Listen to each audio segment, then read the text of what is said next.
എല്ലാ കാലത്തും മലയാളി സിനിമ പ്രേക്ഷകർക്കിടയിൽ നിലനിൽക്കുന്ന പ്രധാന ചർച്ചാ വിഷയമാണ് മമ്മൂട്ടി മോഹൻലാൽ. ചർച്ചകളിൽ അല്ലെങ്കിൽ ഫാൻ ഫൈറ്റുകളിൽ ഇവരെ സംബന്ധിച്ച എല്ലാ വിഷയങ്ങളും സംസാരിക്കാറുണ്ട്. ഇവരിൽ ആരാണ് നല്ല നടൻ, ആർക്കാണ് കൂടുതൽ ഹിറ്റ്, ആർക്കാണ് കൂടുതൽ അവാർഡുകൾ, ആരാണ് നല്ല സ്വഭാവത്തിനുടമ, അങ്ങനെ നീളും ആ തർക്കങ്ങൾ. ഇപ്പോൾ അത്തരത്തിലുള്ള മറ്റൊരു താരതമ്യമാണ് സോഷ്യൽ മീഡിയയിൽ ശ്രദ്ധ നേടുന്നത്. നിർമ്മൽ അറക്കൽ എന്ന ഫേസ്ബുക്ക് അക്കൗണ്ടിലാണ് ഈ പോസ്റ്റ് പ്രത്യക്ഷപ്പെട്ടത്. പോസ്റ്റിന്റെ പ്രധാന ഉള്ളടക്കം ആരാണ് മലയാള സിനിമ ഇൻഡസ്ട്രിക്ക് ഗുണമുള്ള നടൻ, മമ്മൂട്ടിയാണോ മോഹൻലാലാണോ എന്നതാണ്. പോസ്റ്റിലെ പ്രധാന ഭാഗങ്ങൾ നമുക്ക് നോക്കാം. ഒരുപാട് സിനിമാ ന്യൂസുകൾ കാണുന്ന നമ്മളിൽ ക്ഷമയുള്ളവർ മാത്രം മുഴുവൻ വായിക്കുക. ഇതൊന്നും ആരുടെയും ഫാൻ ആയതുകൊണ്ടോ ആരോടും വിരോധമുള്ളത് കൊണ്ടോ പറയുന്നതല്ല എന്നൊരു മുൻകൂർ ജാമ്യം എടുത്തുകൊണ്ടാണ് പോസ്റ്റ് ആരംഭിക്കുന്നത്. ആരാണ് സ്വന്തം കാര്യം മാത്രം നോക്കുന്ന നടനെന്നും ആരെക്കൊണ്ടാണ് മലയാളത്തിനും മലയാളിക്കും പ്രയോജനമെന്നും കണ്ടും അറിഞ്ഞും ഇന്നും മനസ്സിലാക്കി പോകുന്ന കാര്യങ്ങളാണ്. എല്ലാവരും ബുദ്ധിമുട്ട് അനുഭവിച്ച കോവിഡ് സമയത്ത് തിയേറ്റർ വ്യവസായം മുടങ്ങി മലയാള സിനിമ സ്റ്റക്കായി നിൽക്കുന്നത് കണ്ടിട്ടും ഒരുപാട് ആളുകൾ ജോലിയില്ലാതെ നിൽക്കുന്നത് കണ്ടിട്ടും കോടികൾ ഓർത്ത് പ്രോമിസിംഗ് പ്രൊജക്റ്റ് ആയിട്ട് പോലും ദൃശ്യം 2 OTTക്ക് വിറ്റു തൊലച്ച വ്യക്തിയാണ് മോഹൻലാൽ. അവിടെയും മമ്മൂട്ടി വേണ്ടി വന്നു. പ്രൊഡ്യൂസർ OTT മതിയെന്ന് പറഞ്ഞിട്ടും പടം പൊട്ടിയാൽ ആ നഷ്ടം ഞാൻ നികത്തിക്കോളാം എന്ന നിബന്ധന വെച്ച് സ്വന്തം റിസ്കിൽ തിയേറ്ററിൽ പടമിറക്കി ഭയന്നിരുന്ന ജനങ്ങളെ വീണ്ടും തിയേറ്ററിൽ എത്തിക്കാനും നിലച്ചുപോയ മലയാള സിനിമ വ്യവസായം വീണ്ടും തുടർന്നു പോകാനും.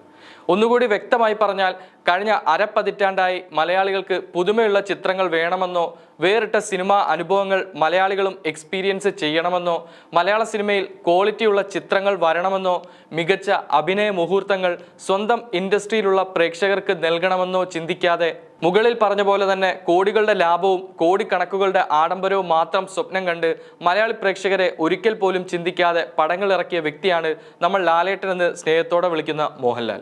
ഇത് അദ്ദേഹം ചെയ്ത പടങ്ങൾ പരിശോധിച്ചാൽ നമുക്ക് മനസ്സിലാകും. ഈ ഒരു മെന്റാലിറ്റി കൊണ്ട് നമുക്ക് മാത്രമല്ല അദ്ദേഹത്തിനും നഷ്ടങ്ങൾ മാത്രമേ ഉണ്ടായിട്ടുള്ളൂ. ഇതാണ് പോസ്റ്റിൽ ആദ്യം എഴുതിയിരിക്കുന്ന കാര്യങ്ങൾ. എന്നാൽ ഇനി പറയാൻ പോകുന്ന കാര്യങ്ങളാണ് നമ്മൾ പരിശോധിക്കുന്നത്. ലൂസിഫറിനും നേരിനും ഇടയിലുള്ള കഴിഞ്ഞ 5 വർഷത്തെ മോഹൻലാലിന്റെ സിനിമാ കരിയറാണ് പോയിന്റ് ചെയ്ത് പറയുന്നത്. ഒന്ന്, ഈ കാലത്തിനിടയിൽ ജനങ്ങൾ സ്വീകരിച്ച് ജസ്റ്റ് ഹിറ്റ് എന്ന് പറയാവുന്ന ഒരു സിനിമ പോലും നൽകിയിട്ടില്ല എന്നതാണ്. മോഹൻലാൽ അഭിനയിച്ച എല്ലാ സിനിമകളെയുമാണോ ഉദ്ദേശിച്ചിരിക്കുന്നതെന്ന് വ്യക്തമല്ല. നമുക്ക് മലയാള സിനിമ തന്നെ പരിശോധിക്കാം. 2019 ലൂസിഫർ ഇറങ്ങുന്നത്.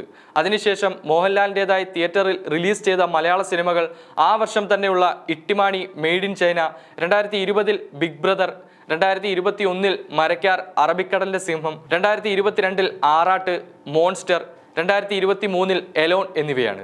ഇതിൽ ഒരു സിനിമ പോലും ഹിറ്റ് എന്ന് പറയാൻ കഴിയില്ല. വലിയ നഷ്ടം സംഭവിച്ച സിനിമയും ഈ കൂട്ടത്തിലുണ്ട്.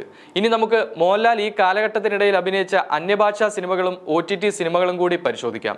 2019 കാപ്പാൻ, 2020 ദൃശ്യം 2, 2021 ബ്രോ ഡാഡി, 2022 ട്വൽത്ത് മാൻ, 2023 ജയിലർ. ഇതിൽ കാപ്പാൻ ഒഴികെയുള്ള സിനിമകളെല്ലാം മോശമല്ലാത്ത സിനിമകളാണെന്ന് പറയാൻ കഴിയും. OTTയിൽ ഇറങ്ങിയ സിനിമകളെല്ലാം പോസിറ്റീവ് റെസ്പോൺസ് വന്ന സിനിമകളാണ്. എന്തായാലും ഈ കാലത്തിനിടയിൽ മോഹൻലാലിന് ഇൻഡസ്ട്രിക്ക് ഒരു ഹിറ്റ് സമ്മാനിക്കാൻ കഴിഞ്ഞില്ല എന്നത് സത്യമായ കാര്യമാണ്. 2, അഭിനയിച്ചു എന്ന് പറയാവുന്ന ഒരു സിനിമ പോലും ഈ കാലഘട്ടത്തിനിടയിൽ മോഹൻലാൽ നൽകിയില്ല. ഇതും ഒരു തരത്തിൽ വളരെ ശരിയാണ്. ഈ സിനിമകളിലൊന്നും മോഹൻലാൽ എന്ന നടന്റെ നിഴൽ പോലും നമുക്ക് കാണാൻ സാധിക്കില്ല. പിന്നെയും പറയാൻ സാധിക്കുന്നത് ദൃശ്യം 2 ആണ്. എങ്കിലും ദൃശ്യം 1 ജോർജ് കുട്ടിയിൽ കണ്ട ആ മൈന്യൂട്ട് എക്സ്പ്രഷൻസ് ഒന്നും രണ്ടാം ഭാഗത്തിൽ എത്തിയപ്പോൾ കാണാൻ സാധിച്ചില്ല. 3, 5 കൊല്ലമായി ഇൻഡസ്ട്രിയുടെ നിലനിൽപ്പിന് വേണ്ട ബോക്സ് ഓഫീസ് കോൺട്രിബ്യൂഷൻസ് ഒന്നും തന്നെ നൽകിയിട്ടില്ല എന്നതാണ്. ബോക്സ് ഓഫീസ് കോൺട്രിബ്യൂഷൻ എന്നതുകൊണ്ട് ഉദ്ദേശിച്ചത് ഹിറ്റുകളാണെങ്കിൽ അത് ആദ്യം പറഞ്ഞിരുന്നു. 4, മലയാള നടൻ എന്ന നിലയിൽ പ്രശംസകളോ അംഗീകാരങ്ങളോ ഒന്നും തന്നെ കൊണ്ടുവന്നിട്ടില്ല. അതും ശരിയായ കാര്യമാണ്. 5, സീനിയർ താരമായിട്ടും മലയാളി അയാളിൽ നിന്ന് ആഗ്രഹിക്കുന്ന കൺസിസ്റ്റൻസി നൽകിയിട്ടില്ല. ഈ 5 വർഷത്തിനിടെയുള്ള കാര്യമായതുകൊണ്ട് പോസ്റ്റിൽ പറഞ്ഞ ഈ കാര്യവും ശരിയാണ്. പക്ഷേ അതുകൊണ്ട് മോഹൻലാൽ എന്ന സ്റ്റാറിനെ വിലയിരുത്താൻ കഴിയില്ല. കാരണം 44 വർഷം ഒരു ഇൻഡസ്ട്രിയിൽ പ്രവർത്തിക്കുക എന്നത് തന്നെ അദ്ദേഹത്തിന്റെ കൺസിസ്റ്റൻസിയുടെ ഉദാഹരണമാണ്. 6, ഈ കാലഘട്ടത്തിനിടയിൽ ക്വാളിറ്റിയോ പുതുമയോ ഉള്ള ഒറ്റ ചിത്രം പോലും മലയാളത്തിന് നൽകിയിട്ടില്ല, നൽകാൻ ശ്രമിച്ചിട്ടില്ല. ഒരു തരത്തിൽ ഇതും ശരിയാണെങ്കിലും ദൃശ്യം 2 ക്വാളിറ്റി നിലനിർത്തിയ സിനിമയായി തോന്നിയിട്ടുണ്ട്. ഇനി ഈ പോസ്റ്റ് അവസാനിപ്പിക്കുന്നത് ഇത്തരത്തിലാണ്. കറക്റ്റ് കണക്കാണ് പറഞ്ഞത്. 5 വർഷമായി മോഹൻലാൽ ഇൻഡസ്ട്രിക്കോ മലയാളത്തിനോ മലയാളികൾക്കോ യാതൊരു ഉപകാരവും ചെയ്യുന്നില്ല. സ്വന്തം ബിസിനസ് മാത്രമാണ് അയാൾ ലക്ഷ്യം വെക്കുന്നത്. ഇതെല്ലാം നമുക്ക് അന്നും ഇന്നും ഒരുപോലെ നൽകിക്കൊണ്ടിരിക്കുന്ന നടനാണ് മമ്മൂട്ടി. അതുകൊണ്ട് തന്നെ ഇത് മോഹൻലാലിനും കഴിയാത്ത കാര്യമൊന്നുമല്ല. മാറ്റേണ്ടത് മോഹൻലാലിനെ അല്ല, അദ്ദേഹത്തിന്റെ മനോഭാവത്തെയാണ്. അദ്ദേഹത്തിന്റെ മനോഭാവവും മാറണം. ഇത്തരത്തിലാണ് പോസ്റ്റ് അവസാനിപ്പിക്കുന്നത്.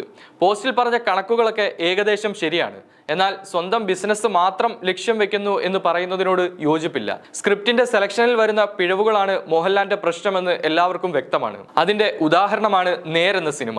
ആ ഒരൊറ്റ ചിത്രത്തിലൂടെ മനസ്സിലാക്കാം ഒരു മോഹൻലാൽ സിനിമയ്ക്ക് പോസിറ്റീവ് വന്നാൽ അത് എത്തരത്തിലാണ് പ്രേക്ഷകർ സ്വീകരിക്കുന്നതെന്ന്. എന്തായാലും ഈ കഴിഞ്ഞ ഒരു 5 വർഷക്കാലം മോഹൻലാലിന് മോശം സമയമായിരുന്നു എന്നത് ശരിയായ കാര്യമാണ്.